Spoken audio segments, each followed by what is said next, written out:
PQ, Canada, Univers. Et je suis très contente de faire partie de ce film. Good. Peggy? Mon nom, c'est Peggy Roux. Je suis aussi originaire de Montréal et j'ai 41 ans, si je me rappelle bien. Alors, c'est pas vrai pas tout, excusez-moi. Je viens d'avoir 42 ans le 17 Excusez-moi. Donc, on est en 2014. Ouais, OK. Tu as 42 ans depuis le 17 mars de cette année. OK. Bien. Ouais, ben moi, mon nom, c'est Lovia Arting. Moi, je vais avoir 20 ans mardi prochain. Quelle date? Le 29 avril. OK. Puis. Tu viens-tu de Montréal? Oui, je viens de Montréal. Oui, Ah, oui, c'est Non, on vient de la planète Mars. Non, toi, tu viens du Chili, hein, Non, moi, je viens. Ouais, c'est Tu ça. t'es exposé à Montréal, puis Je suis entre le Mexique et les États-Unis. t'as oublié ton espagnol? OK, la famille Arting. Oui. Qu'est-ce qui vous distingue des familles qu'on retrouve en général? Y a-t-il quelque chose, avez-vous un point commun qui rendrait votre famille plus particulière qu'un autre? On ça voit vous pas. extrêmement heureux, c'est la Oui, première. on voit pas, puis on est heureux. OK, ça c'est très bien. Oui. Ben, On est... C'est-à-dire, on est non-voyant, mais on est très visionnaire, ce qui manque beaucoup dans la société, parfois. Ouais. Et c'est pas mal ça qui nous distingue, je pense. Ouais. est-ce que vous croyez que l'aveuglement est un handicap dans notre société? Non. Ça dépend. Il y a des gens qui sont handicapés qui voient très clair. Il y a des gens qui voient qui sont aveuglés. Good. Ouais. L'aveuglement est un handicap dans la société, mais à quel niveau sommes-nous aveugles? Ah, c'est Au ça. niveau du cœur, au niveau des yeux physiques, au niveau de l'esprit? Je pense que l'aveuglement des yeux physiques, c'est probablement le moindre de ceux-là. Ouais. Merci. J'ai une particularité que je sais, c'est que les gens les plus éduqués avec les handicaps, c'est souvent les non-voyants. Oui. Et c'est les non-voyants qui ont le plus de difficultés à se placer dans le marché du travail. Est-ce que vous êtes au courant de ça? Oui, tout à fait. Mais il y en a certains qui travaillent comme psychologues, travailleurs sociaux. Il y en a qui travaillent dans des jobs extrêmement intéressants. On a un de nos amis qui travaille pour Rogers. Tu sais, il y a des adaptations à faire pour la job, mais il travaille quand même pour Rogers, puis c'est très bien. Il travaille pour le département des ressources c'est humaines. ça. Et puis, on a une autre de nos amis qui travaille à la transcription braille des livres à l'Institut Nazareth et Louis Braille à Longueuil. Et puis, il y a des gens non-voyants aussi qui sont des grands scientifiques qui vont faire... Toujours sur l'emploi, Peggy? je disais que trouver des emplois quand tu es non-voyant, c'est plus difficile dans les domaines généralistes. Tu sais, genre, on ne peut pas aller travailler dans un restaurant à toute évidence, on ne peut pas aller travailler non plus comme vidangeur. Il y a beaucoup d'emplois qui sont visuels et qui ne nous permettraient pas de le faire, mais les emplois les plus spécialisés, comme par exemple, justement, des compagnies où leurs systèmes informatiques peuvent être adaptés, ou des compagnies, ou des recherches en sciences, des choses comme ça, c'est très possible. Ou tout ce qui se rapporte aux sciences humaines aussi. Oui, aux sciences humaines, mais encore là, tu sais, travailleur social, il y a beaucoup de gens que ça se fait par déplacement et tout, il y en a que c'est difficile. Donc, mais il y a quand même moyen de se trouver de l'emploi, et évidemment, il y a des artistes, beaucoup d'artistes non-voyants. On pense à des gens comme Stevie Wonder, Ray Charles, des musiciens, il y en a beaucoup qui sont non-voyants. Donc, oui. J'ai une question. Définissez-moi en vos mots un miroir. Ben là, ça dépend, là. Si tu veux la définition terre à terre ou philosophique. Votre définition personnelle. Le miroir, Depuis votre naissance, vous n'avez entendu parler, vous Oui. en avez touché, vous avez été en contact. Une surface plate de verre, ce qui reflète ton image. Merci, Denis. Moi, je dirais que c'est tout ce qui te renvoie ta propre image. Okay. Parce qu'un miroir, ça peut être n'importe quoi. Les gens peuvent être ton miroir aussi. Merci, Lovia. Voyons. C'est quoi un miroir, lui, pour toi?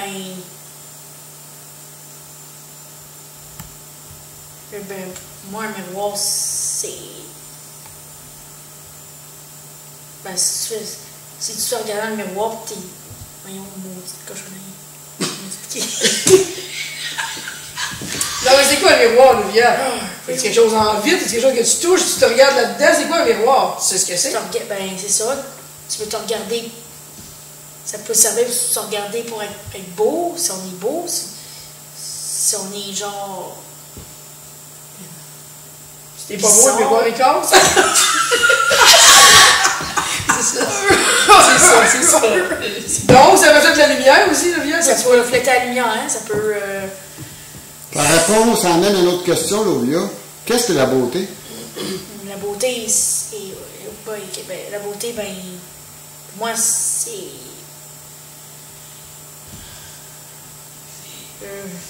Ben. Si t'es beau à l'extérieur, ça devrait être beau à l'intérieur. Ah! Mais c'est quoi être beau? Qu'est-ce que ça veut dire quoi quelque chose de beau pour toi, Olivia? Ben, quelque chose. Pas de belle couleur. Mais c'est quoi beau? Pourquoi tu trouves ça beau? C'est plaisant, c'est agréable, c'est quoi? Ben oui, c'est comme agréable à toucher, c'est comme. Bon, agréable à toucher, agréable à regarder. À regarder, c'est harmonieux aussi. Quelque chose que t'aimes, quelque chose d'harmonieux. Bon, comment on y arrive? C'est bon. Oh, à un moment donné, sûrement, oui. Quel est le plus grand handicap, d'après vous? Pour vous autres, qu'est-ce que vous croyez que le plus grand? L'ignorance. L'ignorance. Mon Dieu. C'est la base de tous les handicaps. Quand tu sais rien, tu peux rien faire. Ben, ça laisserait entendre qu'il y a plein de gens qui ne devraient ne rien faire et qui font plein de conneries. C'est ce que je laisse entendre, mais pas d'une manière aussi blanche et noire que ça, mais dans le sens que quand on ne sait pas quelque chose dans la vie, on se sent impuissant. Et on sent l'impuissance chez les autres. Est-ce que tu comprends ce que je veux dire? On sent chez les autres la même impuissance qu'on sent en nous. Quand on a pitié de quelqu'un, c'est parce qu'on a pitié de nous-mêmes. Et la pitié vient de l'ignorance. Donc, si on voit quelqu'un qui souffre, pour une raison, que ce soit un cancer, une maladie, un accident, et qu'on a pitié, ça ne fait pas ce genre de écho-là chez soi. Mais ça ne montre pas exactement le genre de compréhension, en tout cas. L'ignorance, oui, c'est encore de l'ignorance, mais si tu regardes quelqu'un qui a le cancer et que tu as pitié, c'est que quelque part, tu ne réalises pas que cette personne-là, peut-être, apprend beaucoup de ça. Tu peux avoir de la compassion sans avoir pitié de quelqu'un. Il y a une différence entre les deux. C'est bien. J'aimerais que vous me parliez de votre fils que vous avez perdu. Ah oui. Si vous en avez envie, naturellement. Oui, il n'y a pas de problème. C'est une très large question. Tu veux entendre l'histoire, tu veux entendre ce qu'on en ressent, tu veux entendre... C'est très large. Je dirais résumer l'histoire rapidement, savoir que vous avez eu un fils. OK, je peux le dire. La particularité que vous avez eue, c'est parce que vous êtes tout aveugle et que votre fils avait le... Il voyait lui. Il voyait, lui. On a mis au monde un petit garçon le 27 janvier 1996, du nom de Hassan, qui d'ailleurs était très mystérieux au début, qu'on ne savait pas comment on l'appellerait. Mais grâce à Lovia, qui elle ne parlait pas vraiment à ce moment-là, mais qui, à un moment donné, n'arrêtait pas de répéter ce nom-là, en tournant en rond, en branlant les doigts devant ses yeux dans la chambre du petit. On a décidé de l'appeler Hassan, après avoir cherché son nom pendant des temps incroyables. 2 semaines de temps, on n'avait pas encore envoyé nos papiers à l'état civil, on se demandait comment il allait s'appeler. Et quand on a décidé qu'il s'appellerait Hassan, en l'entendant parler, à un moment donné, j'ai dit « Mais c'est Hassan son nom? » C'est ça qu'elle nous envoie en nous le communiquant. Elle a arrêté de le dire. Elle a arrêté de le baragouiner dans la maison quand on a décidé d'adopter ce nom-là pour lui. Donc, nous, ce qu'on croit, c'est que le petit et Lovia communiquaient télépathiquement et que lui a dit quel nom il voulait avoir, mais que nous, on n'était pas assez réceptifs pour le recevoir, donc c'est elle qui nous l'a donné. Une fois que le travail a été fait, ça l'a arrêté. Donc, Hassan est un petit garçon voyant, qui a grandi avec nous toujours, mais avec lequel on a eu beaucoup de démêlés avec la DPJ. Au départ, pour un problème de santé qu'expérimentait Lovia, au niveau d'un manque de vitamine D dans son système, parce qu'elle ne buvait pas de produits laitiers, elle n'aimait pas ça. Donc, mais on a corrigé la situation, et la DPJ ont cru bon de rester dans notre vie et d'analyser tous les aspects de notre vie, dans les moindres détails, comment on élevait les enfants, c'était quoi nos valeurs, qu'est-ce qu'on voulait et ne voulait pas faire pour adapter la situation familiale à cause de notre handicap.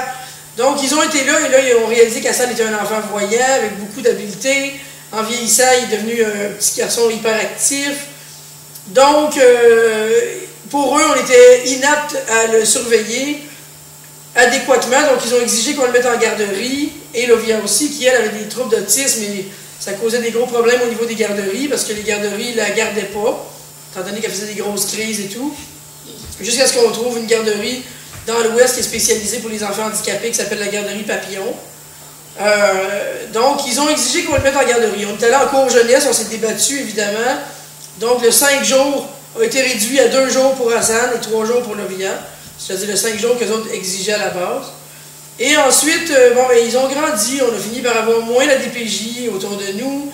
Ils étaient là, mais plus distants. Ils ont fermé le dossier, je crois qu'Hassan avait 4 ans. Mais ils n'étaient jamais trop loin. Si la garderie faisait une plainte parce qu'Hassan était rebelle, il revenait, il réouvrait un dossier, il repartait en orientation, évaluation, et là, il repartait parce qu'il se rendait compte que rien n'allait vraiment pas bien et tout. Qu'est-ce que vous sentiez des fonctionnaires? Un excès de zèle? L'insouciance? Le harcèlement? Moi, je dirais que c'est parce que nous, on avait un problème au niveau... puisque eux, ils percevaient qu'on avait un problème au niveau de ne pas voir ou ces choses-là. Oui, un excès de zèle, je pense que c'est la première chose qui me viendrait à l'esprit. La deuxième chose, c'est une grande insécurité par rapport à ce qu'ils pouvaient percevoir comme notre incapacité de prendre soin d'enfants comme ça. Il faut dire que Hassan, même pour une personne voyante, était du sport. Il était très dur à suivre. Mais essayez d'imaginer tout le monde ce que c'est de suivre un enfant comme ça, hyperactif. Pour une personne voyante, c'était bien difficile. Nous, on a réussi quand même à s'en acquitter quand même assez bien, puis jusqu'à son départ. Ça a été un chapitre extrêmement douloureux dans votre vie? Mais je dirais qu'Hassan, mais moi, au-delà de l'insécurité qu'ils avaient, ils disaient l'extrait de zèle, je dirais carrément de la discrimination. Il y avait aussi de la discrimination sur notre façon de penser. Parce que nous, on n'était pas des gens... ni dans la conscience collective terre à terre, ni religieux, ou ni quelque chose qu'ils connaissaient. On était plus des gens dans le domaine ésotérique à ce moment-là, on pourrait carrément dire. Eh bien, on refusait certaines choses, comme la vaccination, comme ci et ça, et pour eux, c'était presque sacrilège. Donc, il y avait encore l'ignorance et la discrimination en ligne de compte. Ce qui fait que... Avant de s'avancer plus loin, ésotérique, le grand public, c'est quoi? Comment vous le définissez, ésotérique? Moi, je dirais que c'est toutes les connaissances qui ne sont pas connues de la majorité des gens. Tout ce qui n'est pas connu de la majorité des gens. N'importe quoi peut être ésotérique. Une job que tu ne connais pas, puis que, tu mettons, l'ordre des ingénieurs, les autres, ils vont avoir un langage qui va être leur langage à eux, puis tu vas dire, ah, ça, c'est un peu ésotérique. Ça, c'est le premier sens du mot.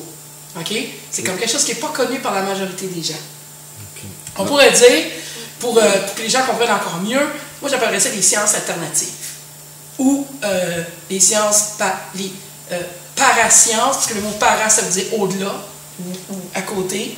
Et donc, c'est toutes les sciences qui ne sont pas reconnues officiellement, ou toutes les disciplines qui ne sont pas reconnues officiellement, dans lesquelles nous autres on était, et qui nous permettaient justement de prendre la position qu'on prenait, et qui faisaient que notre discrimination était doublée, non seulement à cause de notre état, que les autres ils considéraient comme un handicap, mais en plus à cause de nos idées.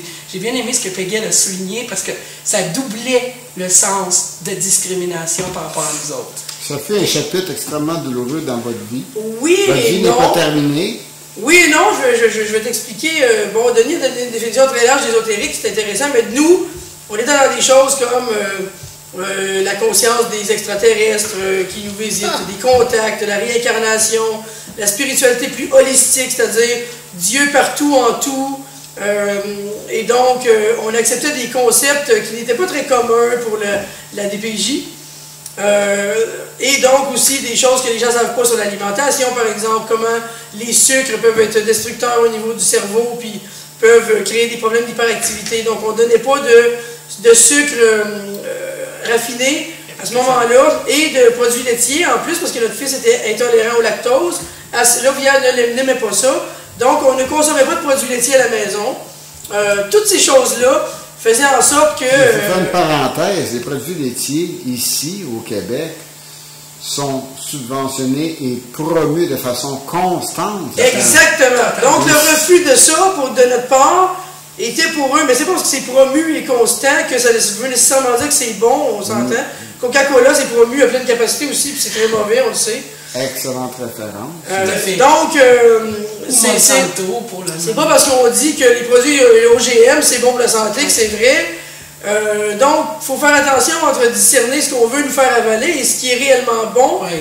Puis qu'on peut prouver que c'est bon par des recherches et des réels faits. Ou ces fameux sucres sans sucre, là, comme ils mettent maintenant dans les boissons. L'aspartame et compagnie, qui d'ailleurs sont prouvés dans plusieurs pays du monde comme étant extrêmement dangereux et dommageables pour la santé, même mortels.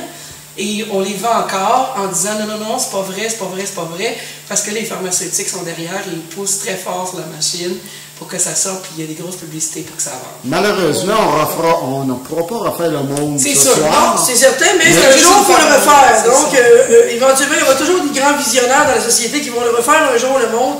Tous les gens qui ont amené